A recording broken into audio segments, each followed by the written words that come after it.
YouTube থেকে আয় করার জন্য অনেকেই একাধিক চ্যানেল খোলেন, কিন্তু নিয়মিত ভিডিও দিলেও অধিকাংশ চ্যানেলেই ইউটিউবের মনিটাইজেশন বা অর্থ পাওয়ার সুবিধা চালু হয় না। কারণ মনিটাইজেশন পাওয়ার জন্য বেশ কিছু শর্ত রয়েছে ইউটিউবের। এসব শর্তের কারণে ভিডিওর মান যতই ভালো হোক না কেন, সব চ্যানেলে এই সুবিধা চালু করে না ইউটিউব। অনেকে ভাবেন চ্যানেলে বিজ্ঞাপন দেখানো মানেই ইউটিউবের মনিটাইজেশন চালু হয়ে গেছে। আসলে তা নয়। নতুন নীতিমালার কারণে মনিটাইজেশন চালু না থাকলেও বিভিন্ন চ্যানেলে বিজ্ঞাপন দেখায় ইউটিউব। এসব বিজ্ঞাপন থেকে পাওয়া অর্থ চ্যানেলগুলোকে দেওয়া হয় না। এজন্য অবশ্যই ইউটিউব চ্যানেলে মনিটাইজেশন সুবিধা চালু করতে হবে। প্রথমবার আবেদন বাতিল হলে পরে এটি পেতে বেশ সমস্যা হয়। আর তাই ইউটিউবে মনিটাইজেশন সুবিধার অযোগ্য চ্যানেল কোনগুলো হতে পারে, তাহলে এখন আমি তোমাদেরকে জানিয়ে দেব। নাম্বার 1, কমিউনিটি নীতিমালা ভঙ্গ করা channel. Number 2, subscribe for subscribe.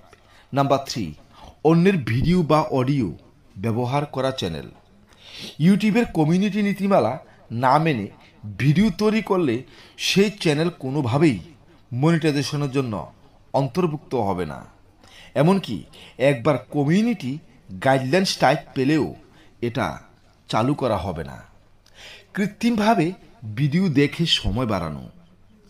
পরিচিত ব্যক্তি বা প্রতিষ্ঠানের মাধ্যমে অন্য মোবাইল থেকে নিয়মিত নিজেদের তৈরি ভিডিওতে ক্লিক করে ভিডিও দেখার সময় বাড়ান অনেকেই, কিন্তু একই যন্ত্র থেকে একই চ্যানেলে বারবার ভিডিও দেখা হলে চ্যানেলে মনিটাইজেশন সুবিধা চালু করা হয় না।